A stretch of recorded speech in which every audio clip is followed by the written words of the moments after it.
So hello everyone, welcome back. This is Palak Sharma और आज की वीडियो में हम लोग डिस्कस करने वाले हैं career options after 12th science PCB. तो इस वीडियो का क्या मोटो है, बस वो छोटा सा जल्दी से हम लोग क्लियर करेंगे। होता क्या है, जब आप क्लास 12th में होते हो तो जैसे आपके अभी टर्म 2 के एग्जामिनेशन कंप्लीट होने वाले हैं, तो क्लास 12th के अंदर आपने हो सकता है पीसीएम लिया हो, पीसीबी लिया हो, ह्यूमैनिटीज़ लिया हो, कॉमर्स लिया हो, पीसीएमबी लिया हो। तो आप लोगों को सब में इंटरेस्ट आ रहा हो हल्का हल्का, या आपको किसी एक पर्टिकुलर चीज़ में इंटरेस्ट आ रहा हो कि आपको सिर्फ और सिर्फ केमिस्ट्री के अंदर बहुत ही अच्छे से इंटरेस्ट आ रहा है। एक चीज़ का हमेशा ध्यान रखिएगा कि आपको जब भी कोई करियर परस्यू करना है तो आपको ये चीज़ बिल्कुल भी नहीं देखनी होती नेट पे जा करके कि how much is the expected salary, क्योंकि जिस चीज़ में आपको इंटरेस्ट है अगर आप उसमें एक बेस्ट वन निकल करके आते हैं तो आप लोगों को बहुत ही बढ़िया अचीवमेंट, इन सारी चीज़ों पे ध्यान नहीं देना होता कि मनी कितना मिलेगा उस पर्टिकुलर, आप देखेंगे तो इस पर्टिकुलर करियर के अंदर कितनी सैलरी एक्सपेक्टेड है।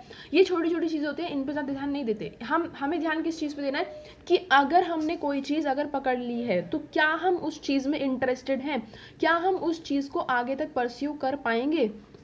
तो अगर आपने कोई भी एक चीज़ पकड़ ली है और उसमें आप बहुत अच्छे से इंटरेस्टेड हो और उसमें आप उन पर्टिकुलर बेस्ट इंसानों में निकल करके आ जाते हो तो आपको कोई नहीं रोक सकता बेस्ट पैकेजेस पे जाने से। तो ये चीज़ तो आप लोगों को ज़्यादा देखनी नहीं है।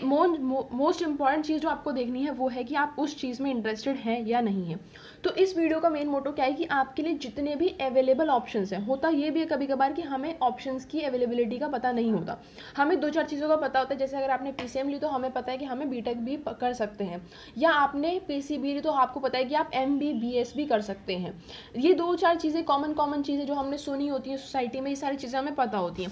बट क्या पता हमारा इनमें इंटरेस्ट ना हो, हमें किसी एक पर्टिकुलर चीज़ में बहुत अच्छे से इंटरेस्ट आ सकता है बट हमें उस चीज़ के बारे में पता ही नहीं है। तो वो चीज़ें हम लोग ना करें, उसके लिए हम क्या करते हैं कि अगर हमें किसी चीज़ में इंटरेस्ट आ सकता है तो हमें इन वीडियोस को कंसिडर करना चाहिए। इन वीडियोस में आपको क्या देखने को मिलता है कि जैसे आपको सारे जितने भी पॉइंट्स पॉसिबल हो सकते हैं, एक पर्टिकुलर पीसीबी अगर आपने ले लिया तो जो भी करियर ऑप्शंस पॉसिबल हो सकते हैं वो सारा आपको इस वीडियो के अंदर देखने को मिल जाएगा। तो आइए वीडियो को स्टार्ट करते हैं। तो सबसे पहला जो करियर ऑप्शंस आपको देखने को मिलता है वो है एमबीबीएस। जैसा मैंने आपको कहा कि आप सभी को पता होता है एमबीबीएस के बारे में। इसकी फुल फॉर्म होती है bachelor of medicine and bachelor of surgery. अब ये क्या है, अगर आपको एक डॉक्टर बनना है तो आप लोग इस कोर्स को परस्यू कर सकते हैं। इसके लिए आपको नीट का एग्जाम देना पड़ता है एंड हर एक कोर्स के लिए कौन कौन से बेस्ट कॉलेजेस हैं, कौन कौन सा एग्जाम आपको देना पड़ेगा, किस किस एग्जाम के लिए आप कहाँ से प्रिपेयर कर सकते हैं, वो सारे के लिए हम अलग अलग वीडियोस बनाएंगे एक एक टॉपिक को कंसिडर करते हुए। अभी सिर्फ हम लोग आप लोगों को एक आइडिया दे रहे हैं कि कौन कौन से करियर ऑप्शंस अवेलेबल हैं पीसीबी लेकर के आप लोगों के पास। नेक्स्ट आपके पास में आता है एमबीबीएस के अलावा BHMS। तो अगर आपने, जब आप छोटे होते हैं छोटे छोटे क्लासेस में, तो आपने देखा होता है कि कभी कभार आपके फ्रेंड्स वगैरह जो है छोटी सी बोतल लाते हैं बहुत पतली सी, उसके अंदर छोटी छोटी वाइट कलर की गोलीज होती हैं, तो उनको आप लोग बहुत मीठी मीठी सी, तो वो क्या है, वो आपका होम्योपैथी की मेडिसिन ले रहे होते हैं। होम्योपैथी में आप क्या करते हो कि आप डायरेक्टली अपनी डिसीज़ को एकदम मतलब छुपाते नहीं हो। जैसे आप नॉर्मल दवाई में क्या करते हो, आपको कोई डिसीज़ हुई, आपने दवाई ली, आपकी वो दवाई अभी छुप गई है, ठीक है, बट हो सकता है वो बाद में उभर करके आप लोगों को वो डिसीज़ देखने को मिले। तो आप क्या करते हो, बाहरी चीज़ों को हटा करके एक नेचुरल हीलिंग की पावर से उस चीज़ को चाहते हो कि जो आपकी डिसीज़ है वो हील हो जाए नेचुरली। तो उस चीज़ के लिए आप लोग यूज़ करते हो होम्योपैथी मेडिसिन का। तो उसको अगर आपको और अच्छे से डिटेल में जानना है तो आप BHMS का कोर्स कर सकते हैं। नेक्स्ट आपके पास में कोर्स आता है BAMS का। BAMS में क्या होता है, आपके पास में जैसे आपकी आयुर्वेदिक मेडिसिन होती हैं जिसमें आप लोग जड़ी बूटियाँ, पत्तों वगैरह से चीज़ों ला सकते हो। जैसे कि आप लोग को पता होता है नॉर्मली कि नीम से हमारे बहुत इंपॉर्टेंट पेड़ है, आपका एलोवेरा बहुत इंपॉर्टेंट पेड़ है। तो ये सारी चीज़ें, इनके बारे में और डिटेल में स्टडी करने के लिए आप लोग BAMS का कोर्स परस्यू कर सकते हो, ठीक है। और अच्छे से आप लोगों को हीलिंग के बारे में पता चलता है, ह्यूमन बॉडी का यूजिंग आयुर्वेदा, ठीक है। जो पुराने ज़माने में जितनी भी हीलिंग हुआ करती थी वो ज़्यादातर आयुर्वेदा से ही हुआ करती थी, तब तो आप लोगों के बड़े बड़े कोर्स नहीं होते थे। तो आप लोग इस चीज़ को परस्यू कर सकते हो, बहुत ही बढ़िया है, ठीक है।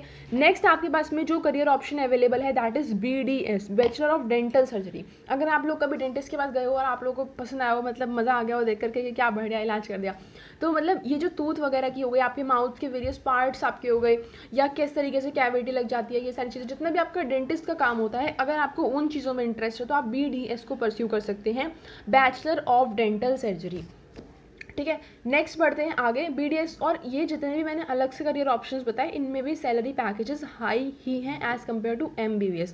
बट MBBS तो आप लोग को पता है कि बहुत ही इंपॉर्टेंट है। बाकी इन सब में जो सैलरी पैकेजेस हैं आप लोग गूगल पे जाकर के चेक कर सकते हैं अगर आपको इंटरेस्ट आ रहा है तो। और इनके लिए जितने भी गवर्नमेंट कॉलेजेस हैं वो सारी चीज़ें आप लोगों को देखने को मिल जाएंगी। सो नेक्स्ट हमारा कोर्स यहाँ पर आता है फार्मेसी का, जिसको हम लोग बैचलर इन फार्मेसी बोलते हैं। इसके अंदर आप लोग क्या पढ़ते हो कि जितने भी आपकी मेडिसिन हो गए, ड्रग्स वगैरह हो गए, इन सबको आप किस तरीके से बनाते हो, इनका क्या यूज़ है, क्या आपकी रिस्पॉन्सिबिलिटी है एज अ फार्मासिस्ट, वो सारी चीज़ें हम लोग बी फार्मेसी के कोर्स के अंदर पढ़ रहे होते हैं। तो आप इसको भी परस्यू कर सकते हैं। नेक्स्ट आपका ऑप्शन आता है BPT, बैचलर्स ऑफ फिजियोथेरेपी। आप फिजियोथेरेपी तो आप लोगों ने सुना ही होगा नाम, काफ़ी सारे गानों में भी मैंने देखा है फिजियोथेरेपी का, मतलब आप लोग वहाँ से आइडिया ले सकते हो। तो फिजियोथेरेपी में क्या होता है कि जैसे आप लोगों की बॉडी वगैरह में कभी कभार कुछ पार्ट्स इंजर्ड हो गए, जैसे आप लोग समझ लो आपकी कोई उंगली वगैरह टूट गई या फिर कोई हड्डी वगैरह टूट गई, तो उस चीज़ को आप लोग नॉर्मली तो ट्रीट कर लेते हो, प्लास्टर वगैरह जो भी चढ़ के होता है, बट उसके बाद आपको उसको वापस से उसी कंडीशन में लाने के लिए जैसे वो इनिशियली थी, उसके लिए आपको फिजियोथेरेपी करनी पड़ती है। ठीक है। तो जितने भी आपकी डिसेबिलिटीज़ हो गई या जो भी बॉडी के मूवमेंट आप वापस से पहले जैसे करने के लिए आपको फिजियोथेरेपी करना पड़ता है। उसमें क्या, जैसे आप लोगों ने देखा होता, कभी कभार हम लोगों ने देखा है काफ़ी सारी चीज़ों में देखने को मिलता है, जैसे आपके उसमें व्हील चेयर के ऊपर इंसान होता है, तो व्हील चेयर के ऊपर है वो धीरे धीरे क्या करते हैं, एक्सरसाइज करने लग जाते हैं, हल्का हल्का से उठते हैं। ये सारी चीज़ें करने के बाद उनकी जो है वो व्हील चेयर से खड़े होने लायक हो जाते हैं। तो ये सारी चीज़ें आप किस में पढ़ते हो, फिजियोथेरेपी के अंदर पढ़ते हैं। ठीक है। नेक्स्ट आपके पास में है BVSC, bachelor of veterinary science. इसमें आप क्या करते हो, जितने भी आपके एनिमल्स के रिगार्डिंग होती हैं चीज़ें, अगर आपको एनिमल लवर हैं आप लोग और आप लोग चाहते हैं कि एनिमल्स से भी जितनी भी रिगार्डिंग चीज़ें, उनका ट्रीटमेंट आप किस तरीके से कर सकते हो, किस तरीके से उनका नरिशमेंट आप कर सकते हो, अगर आपको वो सारी चीज़ें सीखने का मन है तो आप BVSC का कोर्स ज़रूर परस्यू कर सकते हैं। अगर आप एनिमल लवर हैं और आप चाहते हैं कि आप एनिमल्स के लिए कुछ करें, ठीक है। ये सब पहले वाले कोर्सेज थे वो तो ज़्यादातर आप ह्यूमन्स के लिए कर रहे थे, बट एनिमल्स के लिए अगर आप सोचते हैं कि आपको डॉक्टर जो बनना है वो एनिमल्स का बनना है, उनके बारे में और आपको जानना है, तो वो आप BVSC का कोर्स परस्यू कर सकते। आपका आता है फॉरेंसिक साइंस। तो फॉरेंसिक साइंसेस के बारे में हम सब ने पढ़ा था, CID अगर आप लोगों ने देखा है तो उसमें हम क्या करते हैं, जैसे हम लोग किसी जगह क्राइम वगैरह हो गए तो आप लोग क्या करते हो, आप लोग नहीं करते मतलब CID वाले क्या करते हैं कि उस शो के अंदर कि सबसे पहले ग्लव्स पहनेंगे और छोटी छोटी चीज़ों को, एविडेंसेस को हम लोग इकट्ठा कर लेते हैं। उसके बाद क्या करते हो आप लोग कि उसमें हम लोग देखते हैं फॉरेंसिक साइंस के अंदर कि फिंगरप्रिंट्स किसके थे या कोई और क्लू आपको अगर निकालना था, अगर आपको इन सारी चीज़ों में इंटरेस्ट आया है तो आप फॉरेंसिक साइंस के कोर्स को परस्यू कर सकते हैं। नेक्स्ट आप लोग बहुत इंपॉर्टेंट जो है BSc का कोर्स होता है जो कि आप लोग परस्यू कर सकते हैं। अब होता क्या है, BSc के बाद BSc में आपके दो ऑप्शंस होते हैं। पहला आपका होता है नॉर्मल BSc, नेक्स्ट आपका होता है BSc ऑनर्स। तो नॉर्मल BSc में आप क्या करते हो, अगर आपने BSc किसी भी पर्टिकुलर नॉर्मल करी है, ठीक है, तो आप MSc किसी भी फील्ड के अंदर कर सकते हो। बट अगर आपने BSc ऑनर्स करी है, BSc ऑनर्स में आपको एक स्पेशलाइजेशन चुननी पड़ जाती है इनिशियल एजेस में ही। आपने यहाँ पर जो स्पेशलाइजेशन चुन ली आप उसी में MSc परस्यू कर सकते हो। मतलब BSc तो आप नॉर्मली अगर आपके पास में ऑप्शन है A B C, ठीक है, तो BSc आपने किसी में भी कर ली जैसे, तो आप क्या करोगे, MSc फिर किसी भी फील्ड में कर सकते हो। अभी आपने स्पेशलाइजेशन चूज नहीं करी है, बट अगर आप BSc ऑनर्स ले लेते हो वहाँ पर आप एक स्पेशलाइजेशन चूज कर लेते हो और फिर आपको उसी में MSc करनी पड़ती है। ये बहुत इंपॉर्टेंट है, छोटा सा पॉइंट से आप लोगों के पास में इसको पता होना इंपॉर्टेंट था, इसीलिए मैंने यहाँ पर इसको मैंशन किया कि क्योंकि कई बार बच्चे कन्फ्यूज रहते हैं कि BSc और BSc ऑनर्स के अंदर क्या डिफरेंस है। तो यही डिफरेंस है कि अगर आप BSc नॉर्मल सिंपल BSc किसी भी कोर्स के अंदर करते हो तो आपके पास में अभी बाउंडेशन नहीं है कि आपको MSc उसी कोर्स के अंदर करनी है, आप किसी भी कोर्स के अंदर MSc को परस्यू कर सकते हो। बट अगर आपने BSc ऑनर्स के अंदर एक स्पेशलाइजेशन को चुन लिया है तो आप MSc भी उसी पर्टिकुलर स्पेशलाइजेशन के अंदर करेंगे। ठीक है, आगे और जो करियर ऑप्शंस आपके पास में आते हैं वो डिस्कस कर लेते हैं, क्योंकि इस हिसाब से वीडियो बहुत बड़ी हो जाती। 5-6 मिनट की वीडियो मेरे को रखनी थी जिससे सिर्फ आपको जो पॉइंट्स हैं जो आपके पास में हैं चीज़ें वो पता चल जाए, तो इसलिए हमने जल्दी जल्दी लिस्ट बना के इसको रखा है। सबसे पहले अगर आपको आर्मी ज्वाइन करनी है और आप चाहते हैं कि आप बायो से रिलेटेड आर्मी ज्वाइन करें तो आप नर्सिंग आर्मी को ज्वाइन बहुत ईजिली कर सकते हैं। ईजिली तो नहीं कहूँगी बट लेकिन कर सकते हैं। ठीक है, तो होगा क्या, इसमें आपको जैसे आर्मी ऑफिसर्स के वगैरह चोट लग जाती है कभी कभार बहुत बार, तो उसमें क्या होता है आप उनकी नर्सिंग करने में हेल्प करते हो। अगर आप लोग अपने देश के लिए कुछ करना चाहते हो तो आप इस फील्ड में आ सकते हैं। नेक्स्ट आपका आता है डर्मेटोलॉजिस्ट। डर्मेटोलॉजिस्ट तो सीरियसली आप लोग, जैसे आप लोगों के स्किन वगैरह में कोई प्रॉब्लम्स हो जाती है, नॉर्मली टीनेज में आप लोगों के पिंपल्स वगैरह हो जाते हैं, तो वो सारी चीज़ें सबसे पहले आप कोशिश करते हो कि आप उन्हें आयुर्वेदा से हील कर लो। घर में आप लोगों के जैसे जो भी अब मैंने देखा है काफ़ी सारे यूट्यूब पे वीडियोस, क्योंकि पिंपल्स वगैरह जब आपके हो जाते हैं तो आप लोग बहुत सारी वीडियोस देखते हो जिसमें कि आप लोग बताते हैं कि एलोवेरा काट के लगा सकते हो आप लोग, या हल्दी बेसन जो भी चीज़ें होती हैं, मेरे को ढंग से एग्जैक्ट आइडिया नहीं, बट बहुत सारी चीज़ें आप लोग दिखाते हैं कि आप ये लगा लो वो लगा लो। बट आप लोगों को अगर कोई भी इफेक्ट नहीं आ रहा हो, उसके बाद में आप लोगों को ढंग से नहीं समझ में आता कि कुछ असर ही नहीं दिख रहा, तो आप लोग जाते हो डर्मेटोलॉजिस्ट के पास। आपकी स्किन पे जैसे कुछ रैशेज वगैरह हो जाएं या और भी चीज़ें जैसे आप लोगों को बोला जाता है दाद हो जाता है, जिसमें आपको खुजली बहुत ज़्यादा होती है, तो वो सारी जितनी भी आपकी स्किन से रिलेटेड प्रॉब्लम्स होती हैं वो आपके डर्मेटोलॉजिस्ट देखते हैं। तो आपको अगर वो चीज़ परस्यू करनी है तो भी आप डर्मेटोलॉजिस्ट का कोर्स कर सकते हैं। नेक्स्ट, अगर आपको जीन्स वगैरह में ज़्यादा इंटरेस्ट है तो आप जेनेटिक्स का कोर्स परस्यू कर सकते हैं। नेक्स्ट आप लोगों का बायोटेक्नोलॉजी। बायोटेक्नोलॉजी का तो आपका चैप्टर भी है क्लास 12 के अंदर बायो में, जिसमें आप लोगों को बताया जाता है कि आप लोगों के आप बायो की चीज़ की हेल्प से बायो के अंदर टेक्नोलॉजी को लगा करके किस तरीके से एक बढ़िया प्रोडक्ट को डिज़ाइन कर सकते हो, वो आपका बायोटेक्नोलॉजी का कोर्स होता है।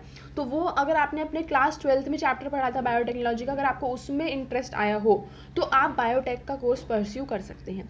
नेक्स्ट, अगर आपको अपने लिए न्यूट्रिशन और इन सारी चीज़ें देखने का शौक है, क्योंकि मैंने इंस्टा पे बहुत सारे लोग देखे हैं जो कि लोगों को डाइट्स वगैरह के बारे में बताते हैं, आपके न्यूट्रिशन वगैरह बताते हैं, आपको वेट लॉस करना है तो आपको ये डाइट प्रेफर करनी चाहिए। मतलब आप लोग को इसमें क्या होता है कि आप वेट लूज भी करा देते हो इंसान का, और उसको कुछ इस तरीके से वीकनेस भी फील नहीं होती। तो उसमें आपको लोगों को स्टडी करनी पड़ती है कौन सा ऐसा फ्रूट हम खाएं कि हमारा वेट भी इंक्रीज ना हो और एनर्जी लेवल भी कम ना हो। तो ये सारी चीज़ें जो हैं वो आप न्यूट्रिशन और डायटिक्स के कोर्स के अंदर पढ़ते हो। नेक्स्ट आपका साइकोलॉजी का कोर्स है जिसको आप लोग परस्यू कर सकते हैं। नेक्स्ट आप लोगों को और जो चीज़ें मैं बताऊं, एक बहुत इंपॉर्टेंट टिप जो मैं देना चाहती हूँ थैंक यू करने से पहले, वो ये है कि अगर आप लोग अपने क्लास 11th के अंदर और क्लास 12th के अंदर, ठीक है, आप फिजिक्स, केमिस्ट्री या बायो, अगर आपको इन तीन में से करना है परस्यू, तो आप फिजिक्स, केमिस्ट्री और बायो, या फिर आपको फिजिकल एजुकेशन पसंद आ गया, आपको उसमें से कुछ करना है परस्यू, तो आपको कुछ नहीं करना, आपको और करियर ऑप्शंस की बुक उठा लो। बुक उठाने का जैसे आपको सपोज कर लेते हैं आपको बायो में बहुत ज़्यादा इंटरेस्ट आ गया, ठीक है, आपने बायो की क्लास 12th की बुक उठा ली और बायो की क्लास 11th की बुक उठा ली। हर एक चैप्टर एक फील्ड को डिनोट करता है। अगर आपने एक चैप्टर को पढ़ा ना बायो के अंदर, तो वो एक अपने आप में पूरा फील्ड है जिसको आप एक्सप्लोर कर सकते हो। तो अगर आपको किसी एक चैप्टर में बहुत ज़्यादा इंटरेस्ट आ गया, जैसे आपने समझ लो आपने फिजिक्स उठाया और आपको फिजिक्स के अंदर आपको किस चीज़ में इंटरेस्ट आएगा चलो मैथ्स उठा लेते हैं, मतलब किसी भी चीज़ में आपको जिस भी चीज़ में इंटरेस्ट आ जाए, जिस भी चैप्टर के अंदर, तो आप उस चैप्टर से ही एक पूरा फील्ड है आपका जिसको आप लोग एक्सप्लोर कर सकते हो। तो कोशिश करो एक बार देखो पूरे चैप्टर्स को कि किस में आपको ज़्यादा इंटरेस्ट आया। जैसे मैंने बायोटेक्नोलॉजी का यहाँ पर एग्जाम्पल दिया था, तो आपको अगर बायोटेक्नोलॉजी में तब इंटरेस्ट आया था क्लास 12 के अंदर, तो हो सकता है आप उसको परस्यू कर सकते हो। तो वो सारी चीज़ें आप लोग देख सकते हैं। नेक्स्ट आप लोगों को वीडियो मिलेगी जिसके अंदर हम लोग डिस्कस करेंगे करियर ऑप्शंस जो आपके अवेलेबल हैं अगर आप PCM को ले लेते हैं तो तब तक के लिए थैंक यू सो मच। अगर आपको पूरी प्लेलिस्ट का लिंक चाहिए तो आपको डिस्क्रिप्शन बॉक्स में मिल जाएगा। सारी चीज़ उसमें है कि कौन से कोर्स के लिए कौन सा कॉलेज बेस्ट है, वो सारी चीज़ें अभी आएंगी उसके अंदर धीरे धीरे, तो आपको वो प्लेलिस्ट मिल जाएगी, आप उसे सेव कर सकते हैं। जैसे जैसे वीडियो आएगी वैसे वैसे आप लोगों को वो चीज़ें देखने को मिलती रहेंगी। बहुत ही चीज़ों को सोच के डिसीजन लिया है मैंने, क्योंकि टर्म 2 के एग्जामिनेशन आपके आने वाले हैं, तो आप लोगों को बहुत इंपॉर्टेंट है इस वक्त करियर गाइडेंस अपने लिए समझना। Thank you so much. अगर आपको वीडियो अच्छा लगता है तो वीडियो को लाइक, शेयर एंड चैनल को सब्सक्राइब जरूर करिएगा। अगर आपको कोई भी डाउट है एटसेट्रा तो आप मुझे जीमेल कर सकते हैं एंड आप मुझे इंस्टा पर भी फॉलो कर सकते हैं। Till then thank you so much. I will meet you again in next video.